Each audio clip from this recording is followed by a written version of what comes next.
All right, so here we go over neurological disorders again. Our idea is to learn an objectives here is in an organized fashion ID and treat any immediate life threats. Then to continue in organized fashion to obtain an accurate history, perform an examination, and formulate a diagnosis. And in an organized fashion, continue with our diagnosis, create a differential diagnosis list, and refining this list along the way. So neurological emergencies, they're compiled into a condition where we would just consider altered mental status and some type of other, like either lateralizing sign or hemiplegia type of sign. So know that we're trying to figure out whether or not this is it's directly as a result of the brain, or is there could be something that is more like metabolic, or is it something respiratory that's causing the dysfunction. As anatomy, we go over, we have the cerebral cortex, which we use to create a lot of our cognitive functions, and as we get further down towards the middle of the brain and down to the brainstem, we're looking at this being more vegetative function. Here we're showing us what's motor, what's sensory, what's associated together, and pretty much the front hemispheres of the brain, we're looking at a lot of motor. Just behind the primary motor cortex, we're looking at the sensory functions. And along that, we run what's called a homunculus, a body mapping that allows us to move. And we have some associators in the area for us to use. Here we have additional circulation, the idea that we have the internal carotids that branch off to the vertebral arteries, and we form the circle of Willis to have this collateral type circulation that goes on and perfuses the cerebrum. Cerebrum, we usually have a pressure that's a pressure versus a pressure gradient. So we'll have mean arterial pressure, which is coming from the LV or left ventricle, whatever is pushed out. That's going up to perfuse the brain. Again, what's pushing back on it is our cerebral intracerebral pressure, ICP. Together, that's our, when we minus that pressure against our map, we end up getting a cerebral perfusion pressure. To decrease this, we can increase or decrease our ventilatory volumes to try to shrink blood vessels. Again, we go back to the Monroe-Kelly doctrine as far as the container and the contents within the container. It does have a protective outer lining. It's very easily absorbs oxygen and glucose. And on the outside, we have a very rigid protective skull cap. There are also layers that hold the cerebrum and the spinal cord all in place, and they get cushioned and perfused or nutrients from our cerebrospinal fluid. Consciousness, usually it's caused by the wakefulness of our reticular activation system. People we use to determine whether or not they're conscious, we use our ABPU, and it could be an acute presentation in delirium or something that's chronic and more demented. And we just kind of want to continue on with our AIU tips. And it could be, again, multiple causes. It could be specific to function in the primary organ, which is the CNS, or it could be some type outside of that primary organ function. Don't forget that we're doing more of our comprehensive, which we normally do anyway. It's called our cranial nerve assessment, as well as our peripheral motor, neuro, and sensory. So let's keep in mind that we're always doing these exams as we go through. Let's go over our first case. A 60-year-old person having some trouble speaking and is confused. Automatically, we start thinking maybe this is stroke, this is lapse positive. Let's get an activation once we get on scene and lay some eyeballs on a patient. We're looking at our AMLS assessment pathway, which we're going to use to organize ourselves as we go through. So the first step is the scene safe? And it's safe, but we worry about that there may be dispatch information that's coming to us saying that, oh, there's a dog on the scene, and whether or not we need to be aware of what other things we need to take care of.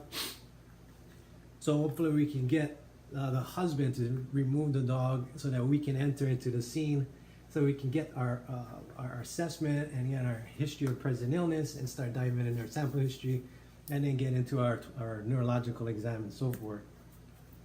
So the patient is having difficulty speaking.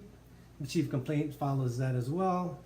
Now, that could be a reason because of is this an acute presentation or is this a chronic on acute? And what's causing this? Could they just be slurring because it's alcohol, drugs, or some kind of intoxication or something else?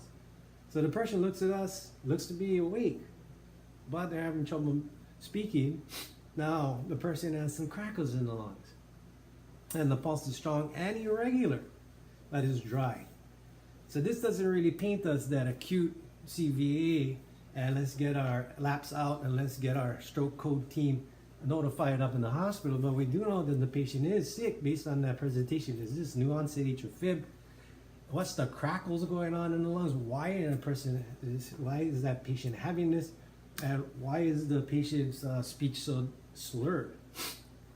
So now, did they aspirate? Did they have a stroke prior to this? What are the diagnosis? What do we think is going on?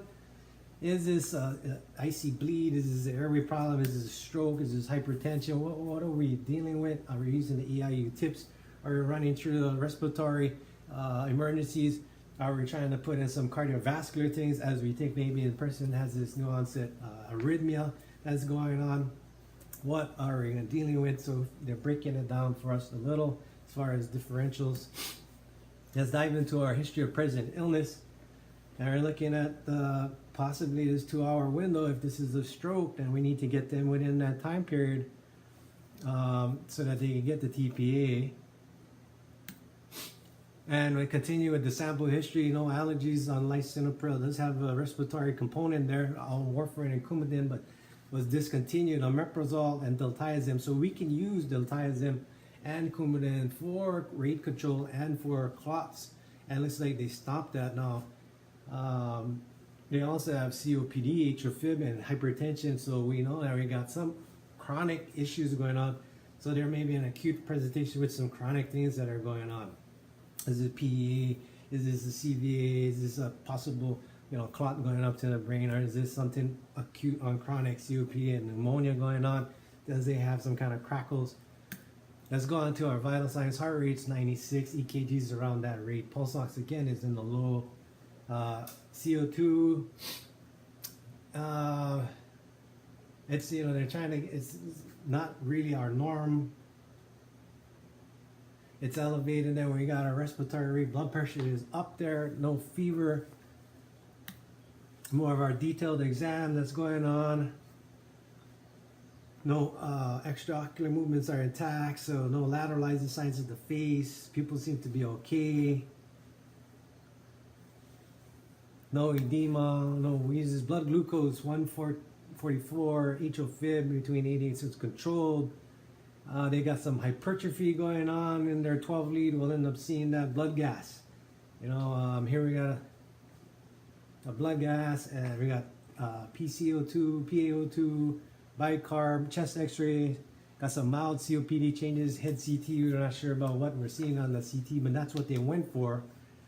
We'll come back and think about other things. Yes, look at our 12. It's showing us we can use the baseline as a atrial fib. It's of course atrial fib, but if you look at V1, maybe it looks like a flutter, but overall it's irregular, no pattern to it. So the atrial fib, we got the hypertrophy going on. Remember, what do we use? V1 and 35 millimeter rule. We also can look at some of those going across in the limb leads. Look at 1, 2, 3, they're really large, and 2, 3 AVF, and some all mattering in. Then we got this ventricular ectopy that we can see that's wide. So where do we go from here? What is our likely differentials? What is our diagnosis? Is it more likely that they're having an intracranial bleed? Is this some kind of tumor, hypertensive crisis? Is the blood pressure being that high and mechanisms to compensate? And will we see them becoming bradycardic? And we're looking at Cushing's triad. Are we looking at the atrial fib causing an embolic stroke? Is this metabolic? As we did check the blood sugar, is there anything else that could be causing them to be disoriented? Some of the exams that we did, the face seemed to be symmetrical. We didn't see any edema nor extremities. They seem to be alert. There's a right-sided facial droop with a slight right upper extremity drift. So let's go over what your laps would be, and if you're thinking that this, although it was the neurological one, what would we think about doing? What is your ALS, BLS measures? Let's go over BLS measures first, then let's go over what ALS measures you do, and then what kind of critical care issues that you really want to think about, and long range plans of things, and think about how we're managing our neurological emergency.